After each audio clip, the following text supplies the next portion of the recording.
The Instructor podcast with Terry Cook, talking with leaders, innovators, experts and game changers about what drives them.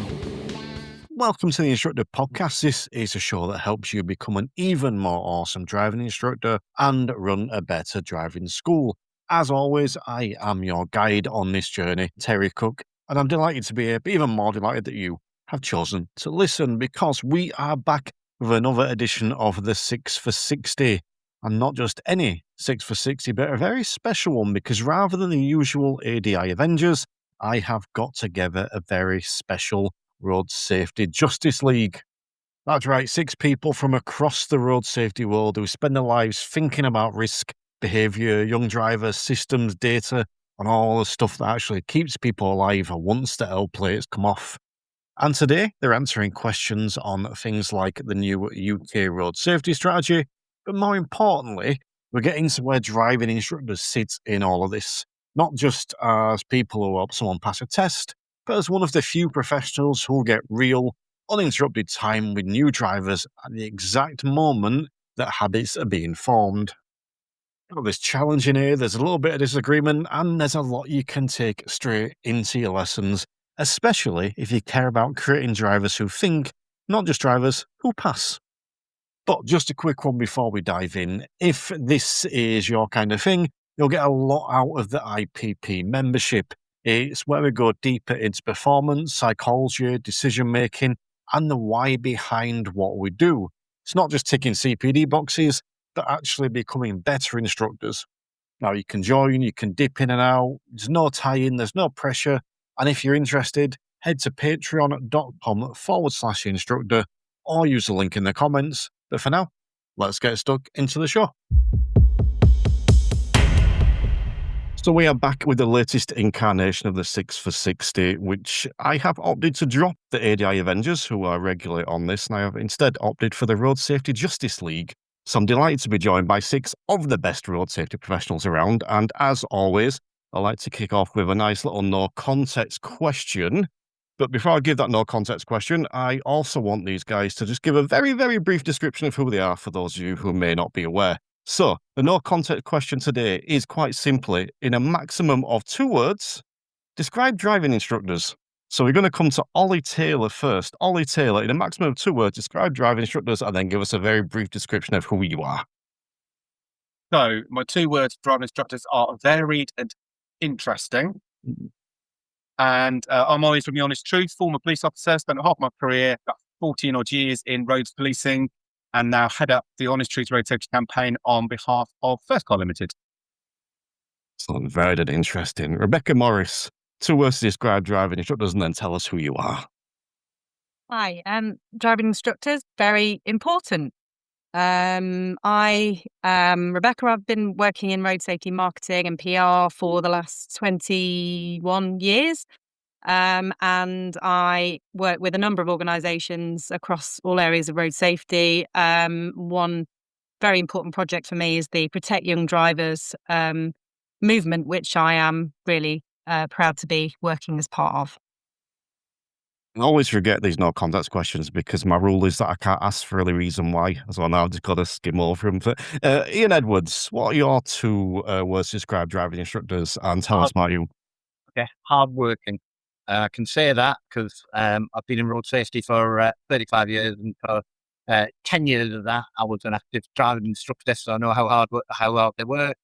I'm now an independent consultant who works right across the whole gamut of road safety, from little children up to adults, mainly in research and evaluation type work. Me. Excellent. And Liz Bott, 2 words and describing who you are, other than obviously being my Edinburgh Tesco buddy. Thanks, Terry. You know what? The immediate response I had was superheroes. Because I think, as has already been said by Ian, it is a really difficult, hard job to do. But actually, I changed that. Can I change it to in-car coaches? I think that's what we'd like driving instructors to be. And I'll put a hyphen in between in-car to get that down to 2 words. So I'm a transport safety researcher. Like lots of people on the call, I have multiple different hats. The main ones being I'm research director at the RAC Foundation. I'm a behavioural science consultant at Copilot.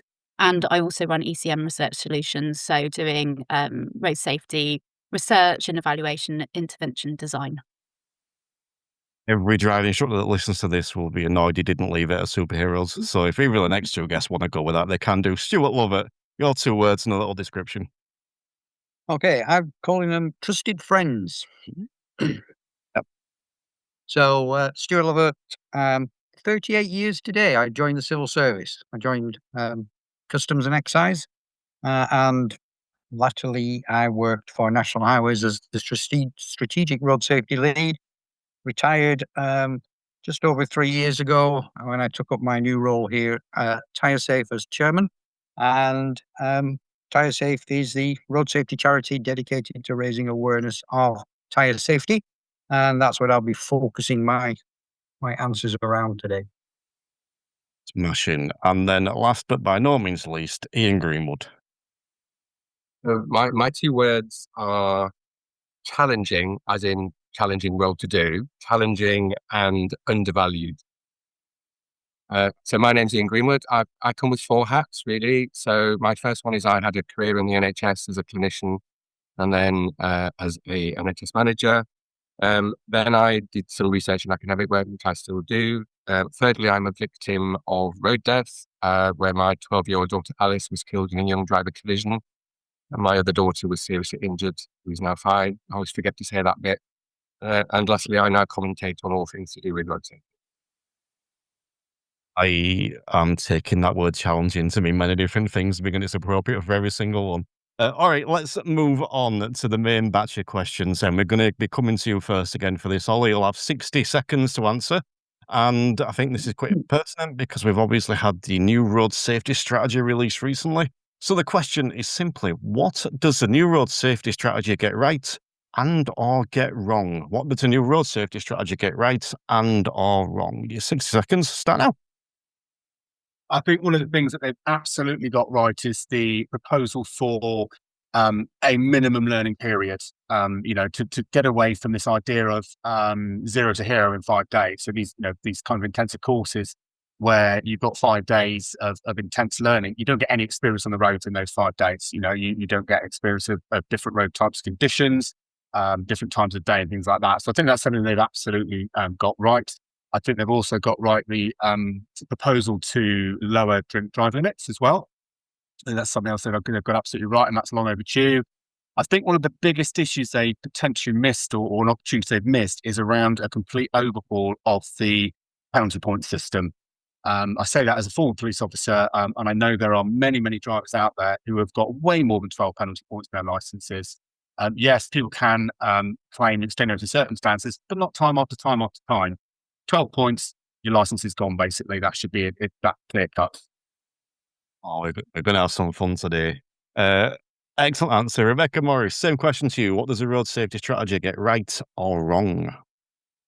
We have a strategy, which I think is the first bit, which is right. We've been waiting for it for so long. We've been without one for well over a decade. We've got targets again, which is brilliant. So we actually are all going to be held to account. We need to actually make changes. We need to reduce road harm. And obviously the target, the main one, is to reduce death and serious injuries on our roads by 65% in 2035. And there's a specific one for children as well, which is really super important, a 70% reduction, target reduction. It rightly includes young drivers. However, I personally don't feel it goes far enough. A minimum learning period would be great.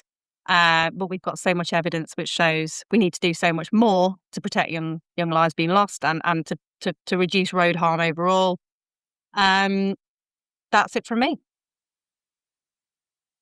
So we'll move on to Ian Edwards. Your 60 seconds, go now. Okay. Again, it's to be welcomed. Broadly speaking, it's a really good document. It's got lots of really good stuff in there. I like the emphasis on lifelong learning because road safety is really a cultural shift required. So that's really important that we have an approach that covers lifelong learning. I like it that it's highlighted the need for guidance for the design and road safety interventions because they're not always designed particularly well, or many of them are quite weak. It does contain targets, and that's to be very much welcomed because there's a lot of research that highlights that targets do drive behaviour, local government, etc. the lowering of blood alcohol level for young drivers and for everybody, but particularly for a lower one for young drivers is really important. Eyesight testing is good. The business stuff is good. GDL, they miss. Right. Go. Yeah, that's a big miss. Yes. GDL. I can see that being talked about a lot in the upcoming weeks, but let's move on. Liz Box, what are your thoughts on the road safety strategy? Yeah, I think there's going to be a lot of commonality probably amongst the six of us. I mean, I'd say the big thing that overarches everything else is that the road safety strategy really recognises that serious harm on our roads is a systems problem. So it's not just something that we can deal with individually. And I think that's a really big shift and an important one as well. So others have already mentioned casual reduction targets. That matters because, we're past those early, easy wins in road safety. We need now to kind of work across the sector. And I think having the targets will very much help with that. Others already mentioned young and novice drivers. I mean, I think what's important, rather than focusing on the specific measures of minimum learning periods, it's probably the recognition that inexperience is a predictable risk and something that we can design for, and we shouldn't just blame young people for. So it's great to see that's being taken account of in strategy. And finally, in my final 8 seconds, road safety investigation branch, not exactly what we wanted, but it's a step in the right direction. Jubilee. Stuart Lovett, what are your thoughts? Well, I agree with everything that my colleagues have said here. The adoption of the SAFE system again and the inclusion of work-related road safety charter where Tyre Safe and the programme that we have is specifically referenced. So all great news. It finally recognises safe vehicles as important safe speeds under the SAFE system. But to me, what it doesn't do, it doesn't address the fact is that people are still driving around in unsafe and non-compliant vehicles. The methodology, my concern is there's still an awful lot about consultation and more reviews, more data analysis, which has all been done. A 65% reduction has been mentioned by 2035. That roughly requires a 10% drop every year. And if we don't start delivering this year, now, that just makes the targets harder and harder. So we can't wait for more. We need more funding. There wasn't a lot in there about more police on the road. Oh, that's your timer. That's your timer. I'm shutting you down. These are the rules. Ian Greenwood, we're coming to you now for your thoughts on this road safety strategy. So I agree with all the previous speakers, Terry. So one of the things I did with my PhD was look at the factors that made a difference. And they are a combination of have a strategy, have targets, have leadership, and make sure they're accountable. And it's important that they're all connected. So that's the first thing I would say. I'm really pleased that we've got one. I would argue we've not had a decent one since 2000. The one in 2011 took it backwards. Loads of great stuff in there. I like the focus on data, the health and road safety data connection, the road safety investigation branch that Liz mentions, the performance indicators. I think all those are really important. The things that I think they've got it wrong or I was disappointed with was no funding, no obvious funding, lots of consultation. They've been at this 18 months and there's still a whole raft of consultations. It's going to be even more delayed. Victim support was pathetic. There's no more cops in cars. And lastly, I think I'm very disappointed that graduated driving licensing wasn't even considered. They did this 18 months ago. Excellent. I love all those answers. I think there's something different in each one of them, but I think a few of you said that for me at least, we've got one, which is, at least a step in the right direction, which I think for a long time we didn't know if we would. So that's good. All right, let's move on to question number 2. And this is the one that I haven't been looking forward to because it's quite long and there's lots of long words in it. Now, this question was sent in by Emma Pottington. For those of you that know her will know she's remarkable. So, we know that the prefrontal cortex, in the majority, is not fully formed until the age of around 25. Now, the majority learner drivers are 17 to 24. So, what habits would you say need to be taught to these young drivers in lessons to bridge the gap in the lack of risk evaluation or response? So, just to recap that, what habits would you say need to be taught to young drivers in driving lessons to bridge that gap of risk evaluation and response? And we're starting with you with this one, Rebecca. Thank you, Terry. Pleasure. A lovely one. I was really looking forward to that. So I'm obviously not a neuroscientist. I'm not a an expert in the young brain, but from a road safety communications perspective, I would say it needs to be clear, simple, consistent. And consistency is something that it'd be great to think is happening across the country with how young drivers are being taught and things they're being told. And also, it's important, I guess, that we remember that young drivers aren't reckless. Many crashes happen simply due to their inexperience, and I think that certainly in communications, that's something that needs to be reminded. We need to remind the public, saying people assume it's all sort of drivers deliberately taking risks, but it's not. It's inexperience. That word, consistent, I love that. That's something that isn't there across our industry. You know, there's some awesome driving instructors out there, there's some crap ones, and there's everything in between. And that, I think, is the biggest thing we need to work on as an industry, is to get a level of training more consistent above the board. So I love that answer. Okay, next up, Ian Edwards. What habits would you say need to be taught to young drivers in lessons to bridge the gap in the lack of risk evaluation and response? Yeah, well, it links to my PhD studies to some degree, but basically when we talk about the prefrontal cortex, what we're really talking about is executive function, which is a group of functions that allow us to maintain sort of control of our impulses and our behaviour, and mean that we can reason things through and think things through.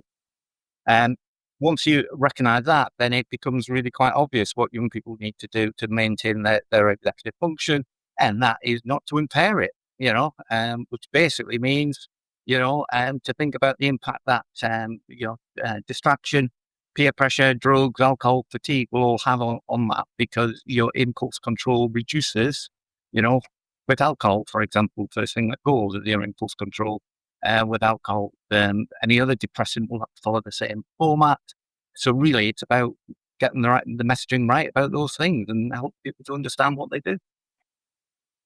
I am 43 years old and I still struggle with impulse control, so there's room for us all to improve. Liz Box, same question to you. Yeah, I love this question because I don't think this question would have been asked 5 or 10 years ago. So I think it's showing that we're all much more aware about developmental issues and kind of how that influences young drivers. Interestingly, some research came out from Cambridge University a few months ago showing that they've learned even more about the brain, that it doesn't fully develop until the age of 33 now. There's 5 stages of brain development. So we're learning about all this all the time. But as Ian has said, what we know it means in practice is that young adults, they're able to plan as well as adults, but they have this problem with impulse control, regulating risk and responses, and that's still developing. So I guess the habit we need to teach in driving lessons is about not being necessarily careful, but about preparation. We need to help, young drivers understand what's happening in their own brains and give them tools to manage it. So that's all about scenario building, what those if-then plans you're going to use, and help something for them to create that they can draw on in the moment. Liking these answers. Stuart Lovett, same question. Okay, because young drivers' risk evaluation, which, as we've already said, he's well aware of now, the levels of risk awareness are still developing. Didn't realise it was 33, Liz. We shouldn't rely on them to decide to check their vehicle, to check their tyres in this instance. We need to teach physical rituals. In lessons, instructors should treat tyre checks like a cockpit drill. So make it as part of your pre-drive habit. We offload the risk evaluation. The driver doesn't have to judge if a tyre looks okay. They just follow a binary checklist, air conditioned tread, and we bridge that biological gap with a disciplined routine, particularly before longer journeys or higher speeds, something like that. So we teach them the skill set to check the vehicle as well. Love that. And you know what? One of my favourite parts of the lesson is when a student just starts doing that by himself. I get them doing a little walk around check, and then they just start going out to the car, and the first thing they do is go, you got a scratch there, Terry. I'm like, oh, okay. And I do like it when that starts clicking. So, what habits would you say need to be taught to these young drivers, Ian Greenwood? So, quite a lot of what I would have said has already been said. So I'm going to go for 3 slightly different things, just so we're not I'm not too repetitive. So the first thing to me is acceptance that there's an issue. It's real. We are talking about it a lot more than we used to, but it's often couched in negative terms. So we blame a lot. So we shouldn't blame. We should accept that neuroscience is doing what it's doing. We can't change that. That's just biology. We can't beat biology. It's just going to happen. And we should just mitigate that. And part of that for me is just not blaming them. It's not saying they're daft. It's just saying that's what's happening in your brain. It's normal. But also a big part is accepting that that is an issue. Secondly is the no blame part. I think there's far too much blame. A lot of crashes are caused purely by inexperience. And the third thing I would say is self-determined GDLs. Lots of people I know are out there having those contracts with their young people, their young drivers, and there are many things we could do to mitigate those risks that are being described by an informal GDL.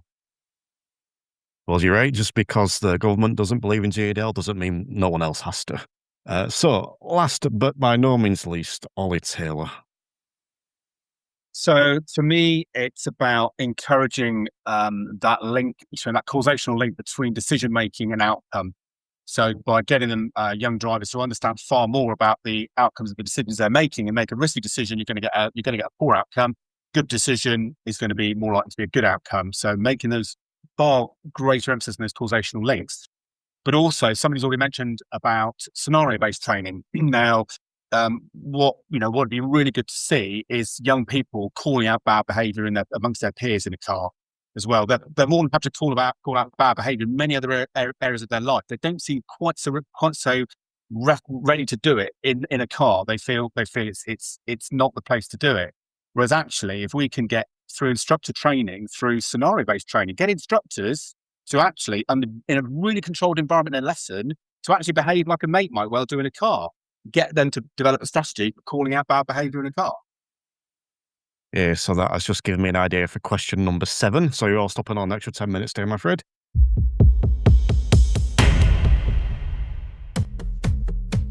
Hello, my name is Stuart Lockery. I'm the founder at Bright Coaching. Driving instruction has changed. Today's learners need more than just skills and practice and reps to pass a driving test. They need coaching that addresses the higher levels of the GDE on every single lesson. That's why we created the Professional Diploma in Coaching and Behavioural Change for Safe Driving. This accredited qualification, equivalent to a BTEC Professional Award Level 4-5, gives you the tools and recognition to transform the way you teach. With Bright Coaching, you can leave the DVSA behind and step into a modern, learner-focused approach, one that shifts the paradigm of driver education for instructors, for pupils, and for parents all across the country. At Bright Coaching, we are training the next generation of driving instructors. Our next programme, Cohort 6, launches in Coventry on the 20th of March 2026, and we'd love you to join us. Please visit brightcoaching.net to sign up today. With standards checks due to return in 2026, ensure your success with KIT. Knowledgeable instructor training, the UK's most comprehensive instructor training provider. Whether you are looking for classroom-based workshops, in-car training, online webinars, or resources to explore in your own time, such as our ebook collections or our video hub for short videos that you can watch between lessons, make sure 2026 is a hit with KIT. All right, so let's move on to the third question of this, and this was sent in by Lee Jowett, who asks, what advice would you give to driving instructors who want to make a difference to road safety? What advice would you give to driving instructors who want to make a difference to road safety? Ian Edwards, we're starting with you on this one. I've sort of jotted some ideas down in that, but they've sort of been preceded a little bit. So I'll start with them and then go into a little off tangent. But take the training outside the tuition vehicle. Training is delivered in a learning environment. It might be a live learning environment on the road, but it's done in a tuition vehicle. And what you need to do is to get the participant, to the learner driver, to think ahead. So scenario training, which is also what's just been touched on. So getting them to think, well, driving down this road, you've done it really well. When would it be difficult for you to do it as well as you've just done it in the learning environment with me? So really getting them to think ahead to difficult situations where they're going to have to implement the skills and knowledge that they gained from the driving instructor in the real world. It's really important that instructors recognise that even though they think they're delivering training in the real world, in reality, it's a learning environment, and therefore you need to get them to think outside of that learning environment. I think my answer to that will just be, just do what Ian Edwards did. But that's making a difference to road safety as a driving instructor. Okie dokie. Liz Box, how can driving instructors make a difference to road safety? Yeah, I mean, I think the kind of main message really for driving instructors, which I'm sure is landing pretty much these days, is that you're not just teaching someone to pass the test. You're shaping how they think and behave when nobody's watching after they've taken that. And as we've talked about, vehicle control is so easy for young people to pick it up so quickly. So it's not necessarily that they need the ongoing support with. It's how can we help them develop those higher order skills, so hazard anticipation, emotional self-regulation, managing that pressure they'll get from just time generally, or peers, and the expectations they're going to have with that. So I guess it's about talking about why those risks happen and not just correcting the mistakes, and sort of understanding kind of what that means for them. And I guess, and we'll probably talk about this a bit later, but using parents as allies as well. Instructors are really well placed to engage with parents, and that would be really great going forwards. And Stuart, what are your thoughts on advice you can offer instructors regarding road safety? Okay, so don't just tell the student then that 1.6 is the legal limit. Put a 20 pence coin, or show them how to use a digital tyre tracker and have them do a physical check of the tyres as part of the lesson. There is a psychological connection made when a student feels the tread depth or sees the pressure gauge move, and therefore the theory, which can be easily forgotten under the stress of test distractions or solo driving, but the physical memory of how to check your vehicle is long-lasting. Explain that a vehicle is only as safe as the 4 contact points that hit the road. And if a student understands that braking distance, cornering stability is severely impacted, and tread depth and pressure, they respect the car more. And the benefits can be expressed not only in terms of safety, but in reduced costs of wear and tear and early replacement due to even worse. So there's a benefit for them doing it. So it's not just about experience, it's about understanding the vehicle itself. Like that again, going back to one of my favourite things, getting out of the car and actually looking at the vehicle, the tyres under the bonnet. Yeah, good stuff. Ian Edwards, what are your thoughts on this? I've done that, haven't I? Sorry, wrong Ian. I told you this would cause me a problem, right? Right, here we go. Ian Greenwood, what are your thoughts on this? That's lucky it's first time, Terry. So I don't feel able to tell driving instructors how to do their jobs because of my experience. I drive, but that's about as much as I've got. What I'm interested in is that balance between the must-dos of teaching skills, passing a test, all of that piece, which is obviously really very important, balance with how much road safety is part of that in terms of it's a journey. So you are learning to drive, and then you have a lifetime of driving in front of you. And for me, it's that getting that balance right, and the importance of the safety side of it, and developing habits and skills that enable the young person to move forward into a driving career that has safety as part of it. So the I've got to pass my test part will come and go very rapidly. The I need to continue to drive safely is a lifelong thing. And I think we just need to look at how we maybe rebalance in some cases the drive to test passing as opposed to safe driving. A little bit pulling the curtain back here, but I've got my list of all the questions. Underneath each question there's a list of all the names, and I've got first names except for Ian Edwards and Ian Greenwood, and I'm still getting it wrong. So there you go. We'll have some fun. Ollie, what advice would you offer? For me, it's about making time for road safety. So it's not you looking at road safety as an afterthought as part of a lesson. It forms part of every lesson. So you can drip feed a whole series of topics using really good, up-to-date, relevant information, and make it a fundamental part of a lesson. Not so, we'll just talk about you must order a seatbelt and don't drink and drive and beware of the morning after. Actually delve into it in more detail. Look at coaching these topics, these life skills that are associated with mechanical skills and learning to drive. Those are great. They need those to pass the test. They need the life skills to stay safe long after they pass their test. So if you really want to make a difference as a driving instructor around road safety, make time in every lesson to deliver a road safety message. If you've got a student for 10, 15, 20 lessons, you've got all the time in the world. Yes, they need to learn those mechanical skills, but the life skills associated are, for me, just as important. That's what's going to keep them safe long after they pass their test. Is there some kind of app that instructors could use for that, Ollie? Who knows? Who knows what's out there? Maybe there is. Link in the comments. All right, Rebecca Morris, what advice would you offer? I think driving instructors are some of the most important people in this conversation, if not the most important people in terms of road safety. Yet we, as road safety professionals, practitioners, don't often engage with them.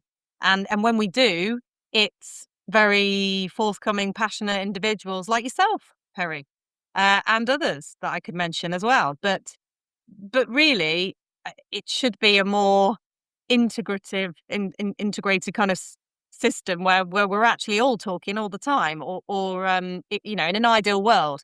So what I would say is, if you're a particularly passionate driving instructor, and I'd hope that there are many out there, engage with those road safety organisations, Road Safety Great Britain, to name just one.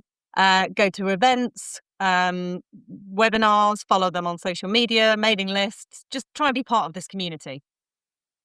You know what, right? I love that answer. I like the one talking the in-car stuff, but I like that we're looking outside of that as well, because that's my wheelhouse. It's getting to see what we can do beyond the in-car stuff. But let's move on to question number 4. Now, this was sent in by Stuart Lockery, who asks, is there a link between the quality, knowledge, skills and values of driving instructors and safety outcomes? Is there a link between the quality of driving instructors and safety outcomes? And we'll start with you for this one, Liz. Yeah, so undoubtedly there's a theoretical link here, isn't there? And I'm pretty sure there's plenty of research out there. I'm not particularly familiar with it. But I guess the key thing here is it's not just an instructor's technical driving knowledge that matters for those safety outcomes. It's about their ability to teach those higher order skills, which hopefully is an answer that Stuart would like.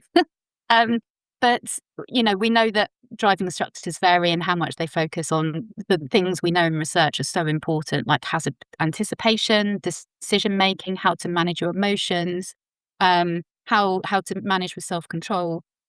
So it's those instructors that go beyond the manoeuvres and test preparation that are much more likely to equip those learners for safer in the future and protect them once they're driving independently. So I guess quality here is about mindset as much as it is about skill.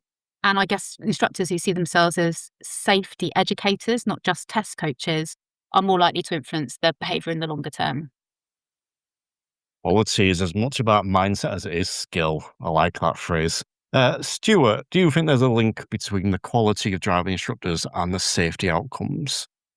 Absolutely. I endorse everything that Liz has said and what my colleagues will also say, no doubt. But in this respect, high quality instructors don't just teach skill, they do impart values. An instructor who ignores tyre advisory on their own car, for example, is teaching complacency by example. Our evidence shows over 2 million MOT failures as a result of tyres, and some 750,000, 36% of all MOT failures on tyres had previous advisories. That's a value failure and a complacency that can see new drivers facing unnecessary risks and potential penalties. So quality instructors on the front line in fighting that complacency, empowering good safety management are part of the skills for life. And that's why I started off by saying they're trusted friends. So give them the advice. They're sitting there, they're waiting for you to impart your knowledge and skills across the whole piece. So pass that knowledge on and they'll listen and they'll act on it. I'll tell you what, there's some good answers here, but there's some even better little snippets within those answers that I'm going to clip out and steal and just pretend I'm clever. But let's move on. Ian Greenwood, is there a link between the quality of driving instructors and the safety outcomes? Inevitably, yes. Isn't that true of all professions? I look back at my NHS career and I would very definitely draw a connection between those two things. The thing for me is how we move towards the variation, how we address the variation. I don't think that's a driving instructor issue as an individual, but there's something about the variation and those organizations that are responsible for that increase the quality across the piece, which takes us away from the driving instructor. But I think there's something we need to do in there.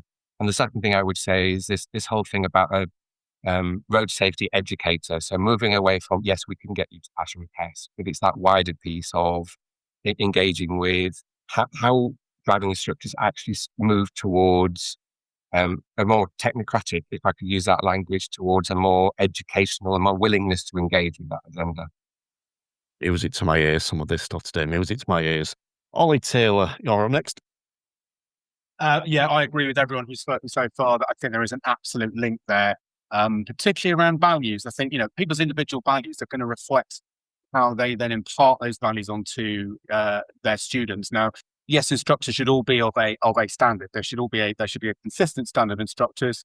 Terry, I'm sure we all know that isn't the case around the country. And certainly instructors I've spoken to over the last 15 years, they do vary. Even recently, I had an instructor say to me, yeah, teaching road safety is all very well, but if the wheels ain't turning, they ain't learning. I just started banging my head on the table. I thought, well, unfortunately, those attitudes are still out there. They're in the minority, don't get me wrong. It's far more instructors now are really wanting to improve their offering, is to upskill themselves. But actually, surely that should start with the PDI. It should look right back at the training. What training a PDI is getting? What do they have to do? So somebody had to mention them. DVSA. Is there a place for DVSA to start looking at the instructor training right from the outset? Oh, so much I'd love to pick up from that. But I hate to say it, but I don't think that's the minority. I think it's probably about possibly even the majority. But yeah, the less said about that, the better, I think, for now. Rebecca, do you think there's a link? Yeah, I think it would be a real surprise if there wasn't a link, like everyone here has said. Like in any profession, like Ian said, I think quality of teaching matters. And I really like the way Liz mentioned road safety educators, because I think that imagine if we just renamed the driving instructor overnight. That would remind us, wouldn't it? Or remind them and remind everybody what an important role they play in this. And we really should just be talking more and planning.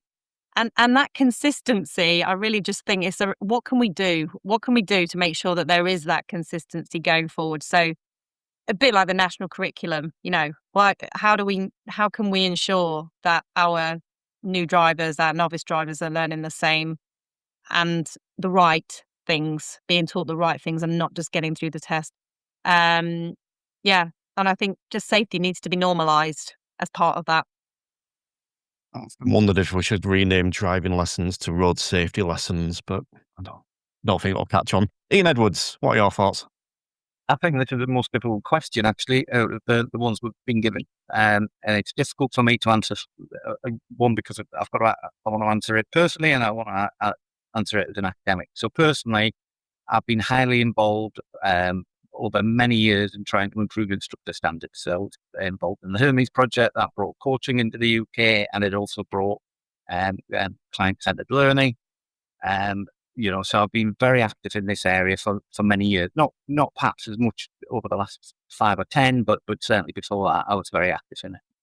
That said, academically, I'm not aware of any evidence that shows that it makes much of a difference, although intuitively, I feel it does. Okay. And what we could really do with is a bit of work on what makes a really good quality instructor and how does that actually link to the output, the safety outcomes. And I'm not aware that that's available. I was interested in that list. I wasn't aware of any either. Yeah, so I've just got question number 8 now, which is, what is the role of a driving instructor? That's what I'll go. No, all right.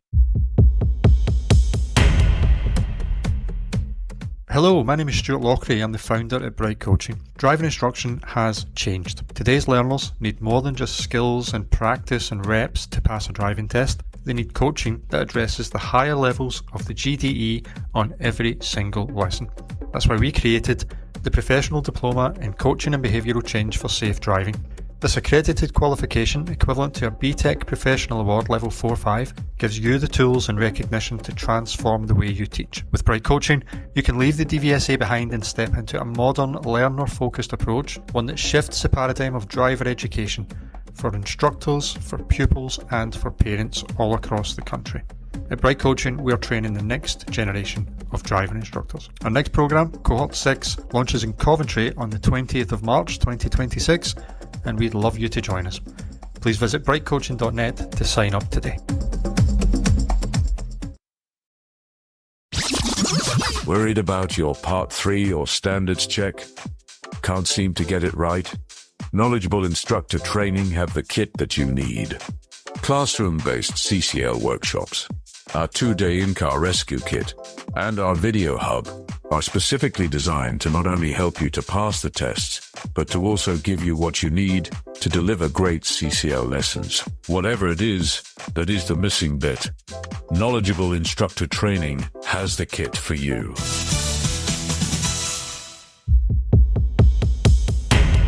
Question number 5 will be coming to you for this one first, Stuart, and this was sent in by Les Hopkinson, who asks, what have you learned from other countries that works well to improve road safety that the UK could adopt?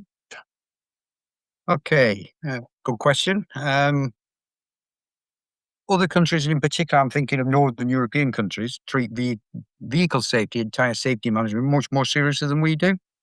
There's an awful lot we can learn from overseas, such as the examples of the Prince Michael of Kent International Road Safety Award winners. So, for example, in Northern Europe and other countries, the introduction of, say, winter tyres legislation, we see in France insisting same brand on the same axles. As they clearly understand the evidence on performance, handling, and stopping distances. We don't need more legislation around, say, winter tyres. But learning from other countries of the benefits of risk management has once again been missed by DFT and government in the current thinking and the new strategy. So in terms of safer vehicles, which is what I'm here to talk about today, there's an awful lot that we can learn. And why do they take it far more seriously than we have done, or it looks like we're going to continue to do? Excellent. Ian Greenwood, what have you learned from other countries that could improve road safety in the UK? So loads, basically. I think a couple of things I would focus on, because there's a very, very long list. One is the safe system, I guess, developed in Sweden and Holland in different ways. And that, for me, I'm really pleased that the government adopted that, or will be adopting that through the strategy. So I think that's one of the biggest things, and one of the biggest steps forward. The other thing I think is about the evidence more generally. We often talk about evidence-based policy making. And I read lots of academic papers, and they do brilliant research, brilliant data, brilliant methodology. You get to the end and they go, oh, and then we need to adopt it through evidence-based policy making. What I would suggest is we need to look at the politics of that. Politics of road safety is very, very challenging. We can just see that with let's not close pubs down, let's allow people to carry on drinking. So I think, as well as looking at the evidence from international communities, I think we need to look at the politics of that as well, and what is acceptable for politicians and the public. Duff and Ollie are up next. For me, it's GDL. I'm looking at Australia and New Zealand, and those countries, and have adopted GDL, and with the outcomes that they've had, is that there's so much work and potential there that could be implemented here in the UK to improve road safety. We know when these collisions are occurring. We know the risk factors involved. We know what's causing them. It's actually doing something about that, and a GDL would cover off an awful lot of those things. There is, however, one other thing that I saw, another initiative I saw from one of the big oil companies. Again, it was out in Australia, which was all about peer policing, and it was all about getting young people to think about their driving. Good driving, wanted to buy an app, means prizes, points make prizes, either individually or as groups. So if a group of individuals, a group of mates got together and all have the same app, and their combined points got better prizes, those that were behaving badly and getting lower points actually got policed by their mates, thereby increasing the road safety and the performance of all that group. Same question, Rebecca. Yeah, I'd have to say graduated driving licensing, hugely missed opportunity. Sadly, we've seen a small mention of young drivers in the strategy, but what about the other proven measures which have been successfully implemented across many countries in the world, and we've seen huge reductions. We need to be, if we know that and we know that works, I feel it's wrong not to try that here. We need to put safety first. Otherwise, what else are we putting first? Because what could be more important than people's safety? And we seem to think that maybe other things are more important. Mobility is more important, or other things are more important. But at the end of the day, it's about safeguarding, upskilling, protecting young people and young novice drivers. And we need to be reminding everybody it's about that. And it's not about restricting or penalising. It's giving them something. More important than safety. There you go. That's question 9. Okay, cool. Ian Edwards, what have you learned from other countries that works well to improve road safety? GDL is obviously the more, the most mentioned one, and it is probably the most appropriate one in this context. I'm not going to say much more about that because it's already been spoken about. Safe systems as well, because that's about cultural change, and that's really what we need. Because as Ian correctly pointed out, a lot of this is about politics. Well, politicians will only do what they feel that the country will allow them to do to some degree. So, working to change culture and safe systems will help that. For your audience, just to let them know that Road Safety GB, which was an organisation mentioned earlier, is just about to launch a safe systems course for driving instructors. And if they're not familiar what that is, what the safe system is, it's basically 5 areas where, or 5 layers of protection, which integrate to sort of reduce errors and prevent them becoming catastrophic when they do to safe systems for me. Good stuff. And Liz, what have you learned or what the UK adopt?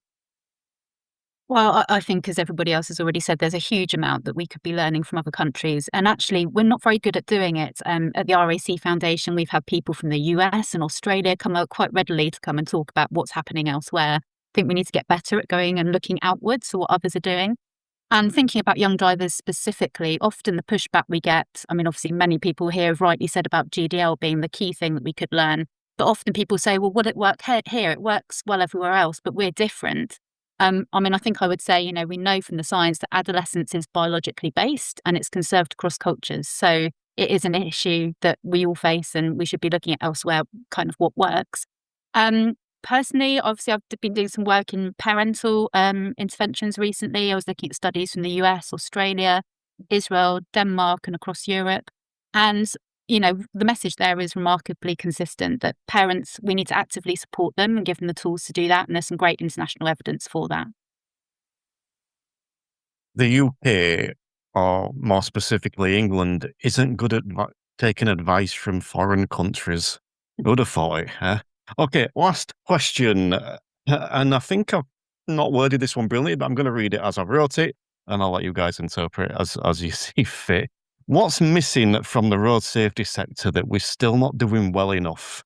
What's missing from the road safety sector that we're still not doing well enough? We'll start with you, Ian Greenwood. So the thing for me is the whole debate about mobility, productivity, driver freedom on the one hand, and safety and the freedom to live and not to be injured on the other.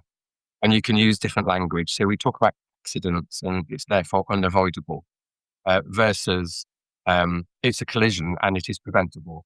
So I think one of the things we are good at within the tribe is we understand that really, really well. One of the things I think we need to do better, and your language, maybe that's missing, is whilst a lot more people have engaged in that debate and looked more accepting of it, DFT have now said that accidents have been banned.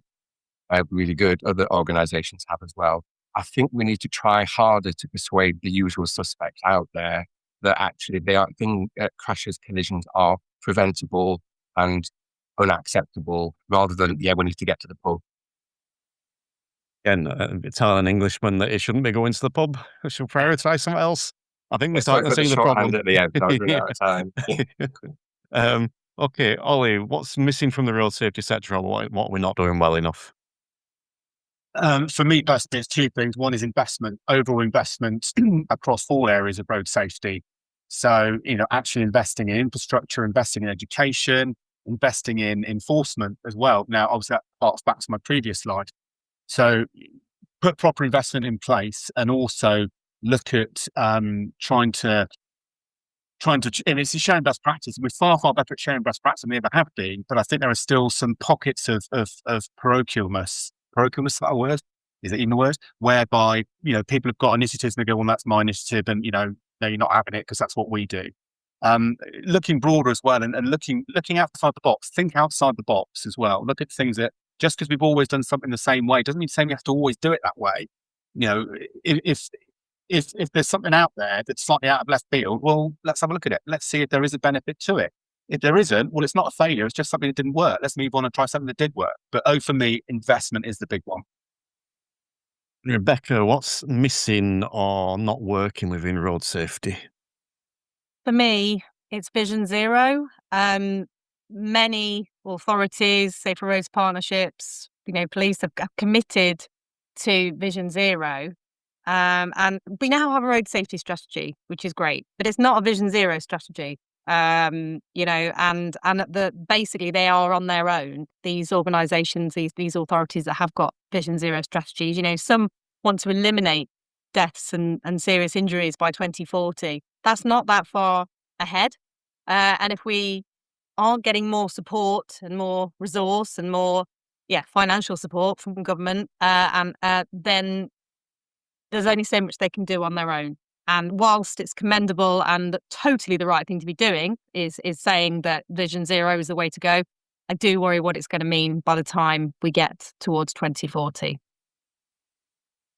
Ian Edwards, what are your thoughts? I think investment, and enforcement are sadly lacking and have declined over the last few years. And we need to sort of change that around a little bit. And really to do that, it comes down to cultural change. And I don't think there's sufficient work being done, particularly by central government, to change culture and see safety as being an important element of it.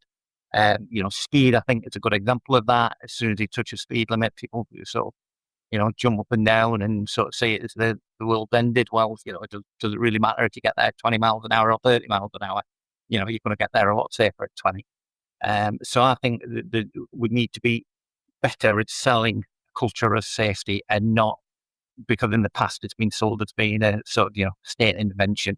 And really it's not. It's just trying to keep safe, at the end of the world, at the end of the day. Yeah. Like it. And Liz, what's missing from road safety, or what we're not doing well enough? Yeah, I mean, I think I'd say what we're still missing in road safety is consistent learning in particular, and making sure that what we're delivering is good quality all the time. So taking particularly the consistent learning, we're still not learning enough from what's happening in terms of when harm is done. So too often serious collisions, they're treated as isolated events, individual failures, not opportunities to understand what the recurring patterns are, system weaknesses, and what we can do to prevent those risks in the first place. Obviously, what's been announced in the strategy in terms of road safety investigation branch data only will get us some of the way. But as Rebecca was saying, maybe we need a greater ambition to do more to get that learning. Also, we struggle with the consistency and quality of interventions. I've done a lot of work in this over time, particularly in education. We need to make sure we move beyond well-intentioned interventions and actually ground things in behavioural science. We're getting there, but we need to keep on pushing. It feels like we're getting there with a lot of stuff. I think counting down till we actually get there. Stuart, what are your thoughts on this? I think what's missing at the moment is evidence-led intelligence. My colleagues on the call will know exactly where I'm coming from this. To address the traditional approach, everything is based, as it currently stands, on Stats 19 as the primary source of truth. We know from things like the MOT data that vehicle decks are far larger a silent killer than the police reports suggest, because it's based on the policeman's perception at the time and one of 6 contributory factors. If we only focus on policeman's perception of an incident, what the police record at the roadside, we miss the systematic neglect that causes thousands of preventable incidents every year. The strategy claims 90% of crashes are human error. That's based on this falsehood. And much of the error is actually around vehicle defects and the failure of the vehicle and even ADAS systems to be able to respond to circumstances on the road. So a driver might fail to brake if the tyres are bald, So TyreSafe is calling for a data plus approach, and the RSIB can help with that. You've given me something to think about there, Stuart. I like that. Okay, so do not feel obliged, but does anyone want 60 seconds to either add anything to what they've said, come back anything that's been discussed? Excellent. I will interpret that as you're all sick of me and want to get off as quick as you can, so I won't take it personally. I said I did. Oh, sorry, Ian Yeah, Edwards. sorry. Yes, okay. Yeah. Right. Just something that came out. Hold on, we've got the tunes. Right, 60 seconds. Go. Right, okay. Just having listened to everything that was said there, particularly on that last question, we're very slow to respond to things. And the world around us is changing very, very rapidly. With micromobility and, sort of automated vehicles coming out and how they're going to integrate. So what we need to be is we need a system that allows us to respond to those changes much more nimbly than we can at the moment. At the moment, everything just takes forever, and that's probably one of the things that came through for me today in those 6 and 60. So, yeah. I like That's all I needed, 40 seconds. Yeah. Well, fair enough. Ian Greenwood, did you want 60? Please. Excellent. Take it away.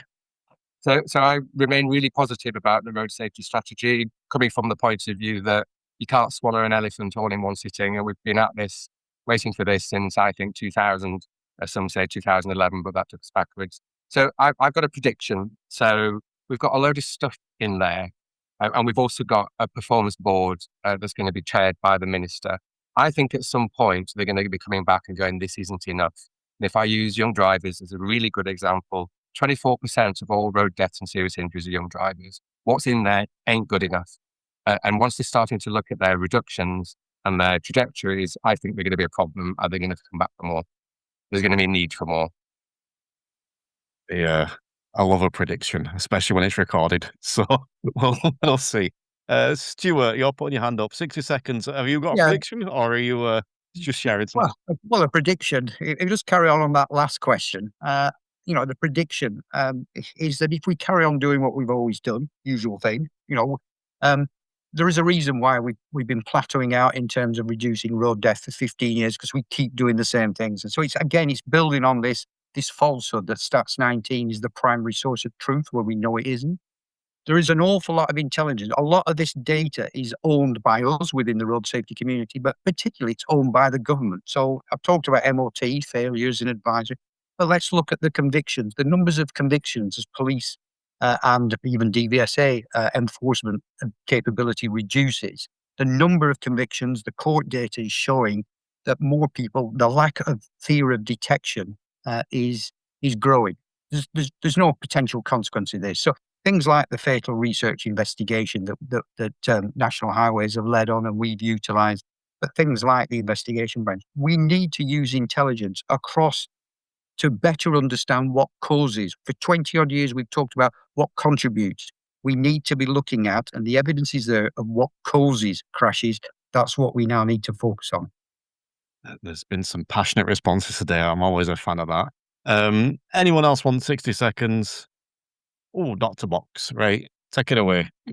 You could have us going all day here. I think Terry responding to the various things we're all picking up. But yeah, I think my reflections is we've got the sector's working really well. There's a lot of passion. There's a lot of an energy. You can see the enthusiasm. And I think we can all build on that, the strategy, which is sort of setting the direction of travel and has given us that sort of leadership. But I think, as many of us have said already, we need to make sure that we focus on evidence-based actions. Too often, sometimes we all kind of get very enthusiastic and we scatter off into different directions, have knee-jerk reactions, try and do quick fixes. We have to kind of do things quickly, but also make sure they're good quality things that we're doing. And I think that's something that should guide us kind of going forwards as we take the strategy forwards, I'd say.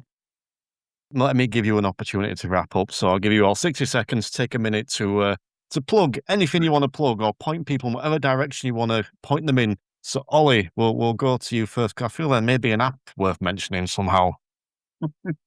Thank you, Terry. Thank you for inviting me along to be part of 6 for 60 today. Really eye-opening and great to listen to the other speakers on the call here. Fantastic, all fantastic people, and some really interesting things have come out. And I've just wasted 15 seconds, however. So any driving instructors out there who want to look at road safety education and incorporating it as part of their lessons, then please do look at The Honest Truth. If you've not come across The Honest Truth before, there are other road safety initiatives out there. There are other campaigns out there that you can deliver within lessons. But obviously, the one that I head up is the one I would like to promote, as Terry's very kindly given me the opportunity to. I think Terry said you probably put the link into the in here somewhere. Again, get any queries or questions about it, then please just email me and reach out. But we'd like to see more driving instructors delivering meaningful, structured road safety education as part of a course of driving lessons, not in addition to.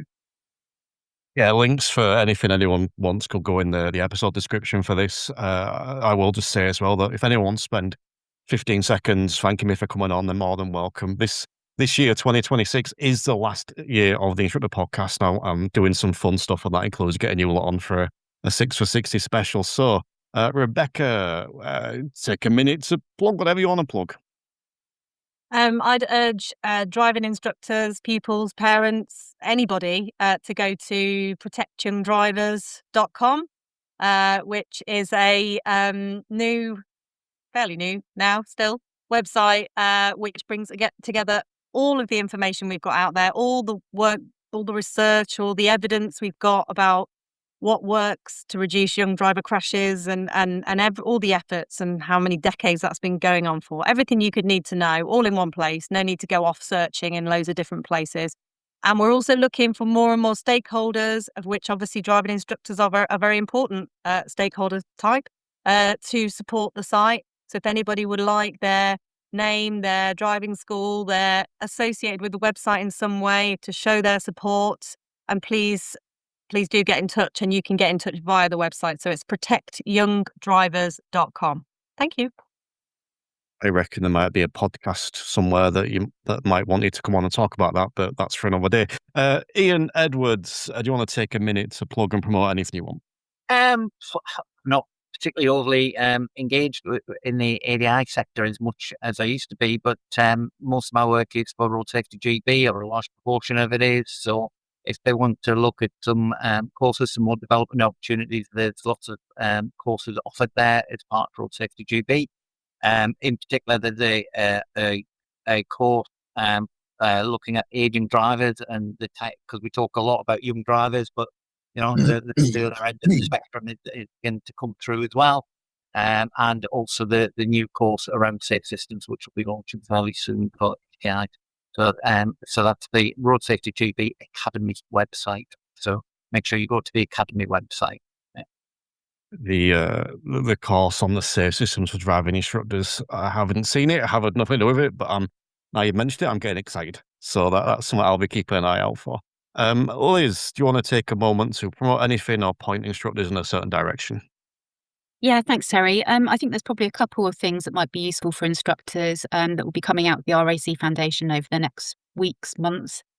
So I've completed the trial evaluation now of DriveFit 2.0, which was the a variation of the original program that went into schools. That evaluation will be published in the next couple of weeks. And essentially that will kind of give good examples of kind of what good practice looks like in terms of having these discussions, what if then plans look like. So that might provide a useful resource for instructors. We're also doing some work to see if we can turn some of the research work on parental guidance into some instructional helpful leaflets. So hopefully those will be helpful too. And yeah, I guess the main plug really is if any of the driving instructors listening would like to come and join us over at the Vision Zero community, run by Copilot, you'd be very welcome. We're trying to get pretty much everybody involved in the road safety space there so we can discuss and collaborate and move things forwards. I do not use Vision Zero anywhere near enough, and you were kind enough to give it as one of my prizes last year on my WhatsApp competition that I run, and one very excited winner over there. So yes, excellent. Stuart Lovett, again, 60 seconds to promote anything you want to promote, or point instructors in any direction you want to point them. Yeah. Okay. Well, we're delighted to announce that the Metropolitan Police today have become our 250th road safety partner. So again, anybody who's listening to this, whatever organisation you're from, but the ADIs, then please come and join us. It's only by working together, working in partnership, which is what we're all about, is that we get this message across. And the things that we've talked about are all available on tiresafe.org. So go in there and it'll show you how to contact us and join us. But the good benefit of doing that for you as you engage with your pupils and also with the parents and guardians.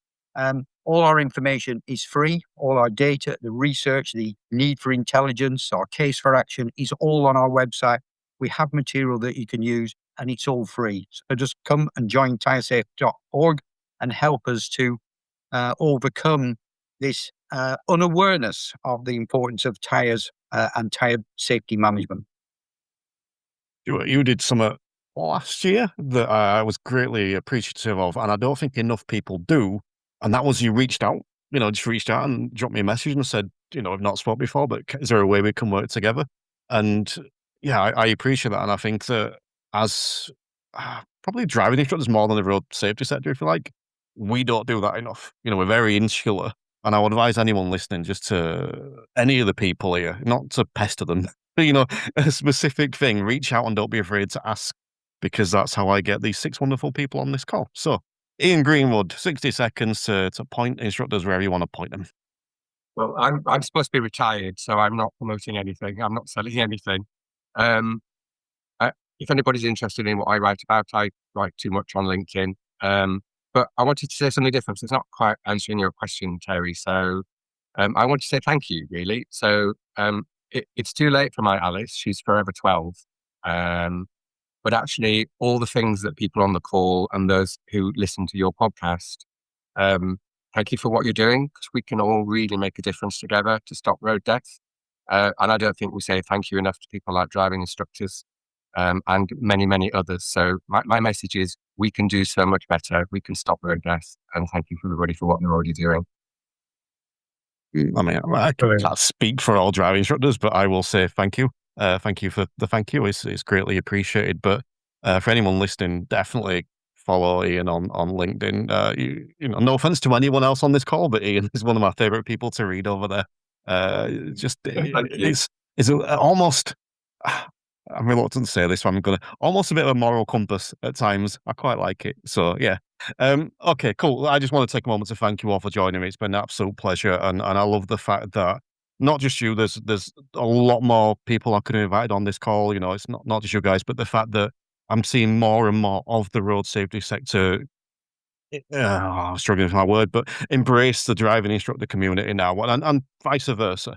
So yeah, I just want to take a moment to thank you all for joining me. Thank you all for what you're doing to help our sector where you can as well. And I hope you all have a cracking 2026. You too, Terry. Thank you, Terry. You too. All the best from you. Yeah. The Instructor Podcast with Terry Cook, talking with leaders, innovators, experts and game changers about what drives them.